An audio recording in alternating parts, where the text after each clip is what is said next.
آپ سبھی کی خدمت میں میرا سلام عرض ہے۔ دوستو، آپ دیکھ رہے ہیں خورشید خان کا اردو ادب چینل۔ اگر آپ نے میرا چینل کو سبسکرائب نہیں کیا ہے تو اسی وقت ہی سبسکرائب کر لیجئے گا اور گھنٹی کے نشان کو ایک بار دبا لیں تاکہ ہماری نئی ویڈیو آپ کو بر وقت مل جائے۔ آئیے سب سے پہلے ہم سوال شروع کرتے ہیں۔ اردو زبان کس خاندان سے تعلق رکھتی ہے؟ صحیح جواب ہے جدید ہند آریائی۔ اور عربی زبان کا جو لفظ ہے وہ غزل کا ہے، یعنی غزل کس زبان کا لفظ ہے تو وہ عربی زبان کا ہے غزل۔ سبرس کس کی تصنیف ہے؟ سبرس، جی ہاں، سبرس کس نے لکھی ہے؟ انشاءاللہ خان انشا، نجم الغنی نے، امیر خسرو نے یا ملا وجہی نے لکھی ہے۔ بہت سوال آیا دوستو، بہت، اور آپ اچھی طرح جانتے ہوں گے یہ ملا وجہی صحیح ہے۔ ملا وجہی نے لکھی ہے اور 1635 میں لکھی ہے۔ ہمیں یاد رکھنا چاہیے 1635 میں لکھی ہے۔ اور سبرس کس کے عہد میں لکھی گئی ہے تو قطب شاہی عہد میں لکھی گئی ہے۔ یا ملا وجہی کا تعلق کس شاہی سے ہے تو قطب شاہی عہد سے ملا وجہی کا تعلق ہے۔ قطب مستری ان کی دوسری مثنوی ہے۔ سبرس اردو کی پہلی نثری داستان ہے۔ امیر خسرو اردو کا پہلا غزل گو شاعر ہے۔ امیر خسرو رانی کیتکی کی کہانی کے مصنف انشاءاللہ خان انشا ہیں۔ 1893 میں کس کی اشاعت عمل میں آئی؟ 1893 میں آب حیات، مقدمہ شعر و شاعری، شعر العجم آئی یا کاشف الحقائق آئی؟ تو صحیح جواب ہے مقدمہ شعر و شاعری 1893 میں چھپی تھی، یعنی کہ شائع ہوئی تھی، اور اس کے مصنف جو ہیں خواجہ الطاف حسین حالی ہیں۔ خواجہ الطاف حسین حالی نے جدید اردو شاعری کی بنیاد ڈالی محمد حسین آزاد کے ساتھ۔ اور کاشف الحقائق امداد امام عصر کی تنقیدی کتاب ہے جو 1897 میں شائع ہوئی۔ 1897 میں کاشف الحقائق امداد امام عصر کی ہے۔ آب حیات 1880 میں، یاد رکھیے گا 1880 میں آب حیات 1880 میں، اور دوسرا ایڈیشن اس کا 1830 میں چھپا تھا۔ شعر العجم یہ کب شائع ہوئی تھی یہ بھی یاد رکھیے گا، 1914 کو شعر العجم شائع ہوئی تھی۔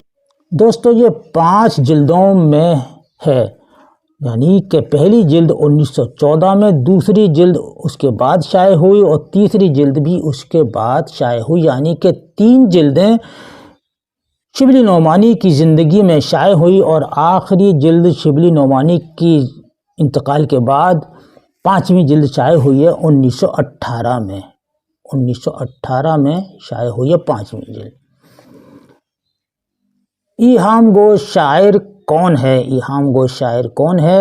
ایہام گو شاعر میر تقی میر ہیں، امام بخش ناسخ ہیں، یا مصحفی ہیں، یا آبرو ہیں؟ تو صحیح جواب ہے آپ کا آبرو ہیں۔ میر تقی میر خدائے سخن کہا جاتا ہے۔ اور انجمن ترقی پسند مصنفین کی پہلی کانفرنس کی صدارت کس نے کی؟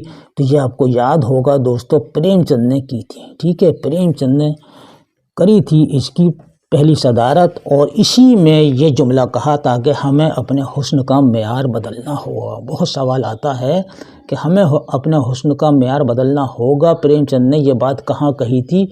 تو یہ انجمن ترقی پسند مصنفین کی پہلی کانفرنس میں جو لکھنؤ میں منعقد ہوئی تھی، یہ بھی یاد رکھیے گا لکھنؤ میں منعقد ہوئی تھی، تو وہاں یہ بات کہی تھی۔ مولوی عبدالحق قواعد نویس ہیں، یعنی کہ انہوں نے قواعد پر بہت کتابیں لکھی ہیں اور خاکے بہت لکھے ہیں۔ ان کا خاکہ ایک بہت مشہور ہے، نامدیو مالی، یاد رکھیے گا نامدیو مالی۔ سجاد ظہیر ترقی پسند تحریک کے بانی ہیں سجاد ظہیر، اور روشنائی ان کی تصنیف ہے۔ یہ شعر کس کا ہے؟ یہ شعر کس کا ہے؟ جانے والے کبھی نہیں آتے، جانے والوں کی یاد آتی ہے۔ تو یہ شعر سکندر علی وجد کا ہے، جمیل مظہری کا ہے، حسرت موہانی یا داغ دہلوی کا ہے۔ تو یاد رکھیے گا سکندر علی وجد نے یہ شعر لکھا ہے، جانے والے کبھی نہیں آتے اور جانے والوں کی یاد آتی ہے، بہت عمدہ شعر ہے۔ اسی طرح حسرت موہانی کا بڑا مقبول شعر ہے، چپکے چپکے رات دن آنسو بہانا یاد ہے، چپکے چپکے رات دن آنسو بہانا یاد ہے، ہم کو اب تک عاشقی کا وہ زمانہ یاد ہے۔ حسرت موہانی کا یہ مشہور شعر ہے غزل کا۔ شعلہ طور کس کا شعری مجموعہ ہے؟ فانی بدایونی کا ہے یا جگر کا ہے یا یگانہ چنگیزی کا ہے، ساغر نظامی کا ہے؟ تو صحیح جواب ہے دوستو جگر مراد آبادی کا ہے شعلہ طور۔ مثنوی قدم راؤ پدم راؤ کا مصنف کون ہے؟ ابن نشاطی ہیں، فخر الدین نظامی ہیں، غواصی ہیں، ملا وجہی ہیں۔ مثنوی قدم راؤ کا مصنف فخر الدین نظامی ہے، فخر الدین نظامی ہے دوستو اس مثنوی کا مصنف، اور یہ مثنوی اردو کی پہلی قرار پائی ہے قدم راؤ پدم راؤ۔ اور مثنوی قدم راؤ پدم راؤ کس عہد میں لکھی گئی تھی؟ یہ بھی سوال آ جاتا ہے، تو بہمنی عہد میں لکھی گئی تھی۔ یا فخر الدین نظامی کس عہد کا شاعر ہے؟ تو بہمنی عہد کا شاعر ہے۔ ابن نشاطی کی مشہور مثنوی ہے پھول بند، پھول بند ان کی مثنوی ہے، اور اس میں 39 صنعتیں ہیں۔ بہت سوال آتا ہے کہ کون سی مثنوی میں 39 صنعتیں استعمال کی گئی ہیں، تو وہ ہے پھول بند۔ ملا وجہی ابھی آپ نے پڑھا ہے، سبرس ہے ان کی، اور قطب مشتری ہے۔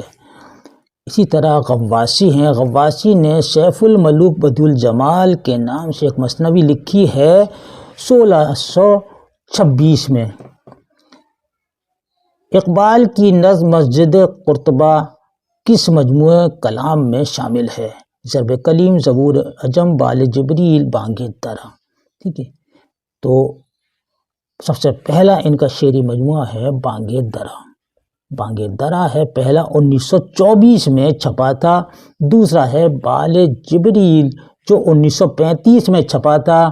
تیسرا ہے ضرب کلیم جو 1936 میں چھپا تھا، یہ ہمیں یاد رکھنا ہے۔ اور زبور عجم جو ہے یہ ان کا فارسی کلام ہے۔ اور یہ کس کا جواب ہے دوستو؟ یہ شیخ سعد الدین کی مثنوی گلشن راز کا جواب دیا ہے علامہ اقبال نے زبور عجم کے نام سے۔ درست جوڑے بتائیے، درست جوڑے بتائیے، اس میں سے صحیح کون سا ہے؟ تو صحیح ہے نظر اور نظریے، یہ آل احمد سرور کا لکھا ہوا ہے، صحیح جوڑے۔ تحلیل نفسی کا بنیاد گزار کون ہے؟ جواب ہے فرائڈ، سی والا۔ گنج ہائے گرام آیا کا مصنف کون ہے؟ جوش ملی آبادی، وزیر آغا یا نذیر صدیقی یا رشید احمد صدیقی؟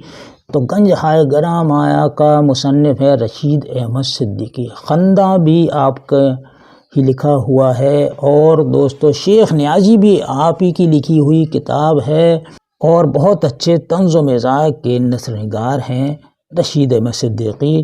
یاد رکھیے گا رشید احمد صدیقی جونپور میں پیدا ہوئے، علی گڑھ میں ان کا انتقال ہوا۔ تضحیک روزگار کا شاعر کون ہے؟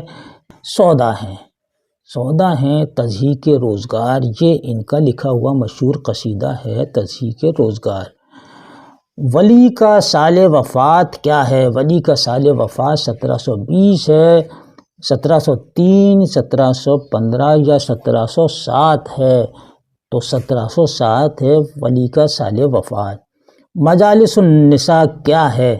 تنقید ہے، سوانح ہے، ناول ہے، تاریخ ہے؟ تو یاد رکھیے گا دوستو ناول ہے مجالس النساء۔ ساہتیہ اکیڈمی کا انعام یافتہ ان میں سے کون نہیں ہے؟ یہ سوال ہے۔ جوگندر پال، عبدالصمد شہریار یا محمد علوی؟ تو اس میں سے کون نہیں ہے؟ جوگندر پال، ان کو نہیں ملا ہے ساہتیہ اکیڈمی ایوارڈ۔ صحیح مصرعے کی نشاندہی کیجیے، مجھے کیا برا تھا مرنا اگر ایک بار ہوتا؟ تو یہی صحیح اس کا مصرع ہے، صحیح مصرعے کی نشاندہی۔ میر تقی میر کا مولد کون ہے؟ تو یاد رکھیے گا اکبر الہ آبادی ہیں۔ دوستو یہ آپ کے لیے آج کا ویڈیو تھا. یہ ویڈیو آپ کو کیسا لگا، اس کے سوالات آپ کو کیسے لگے، اپنی قیمتی رائے سے کمنٹ باکس میں ہمیں ضرور لکھ کر بھیجیے گا، اور چینل کو ضرور سبسکرائب کیجیے گا، اور ویڈیو کو اپنے دوستوں کو شیئر کیجیے گا. ہو سکتا ہے شیئر کرنے سے آپ کے دوستوں کا بھی بھلا ہو جائے. اس کے ساتھ ہی اپنے بھائی محمد خورشید خان کو اجازت دیجیے. انشاءاللہ ایک نئے ویڈیو کے ساتھ آپ سے پھر ملاقات ہوگی. تب تک کے لیے اپنا بھی خیال رکھیے. اللہ حافظ.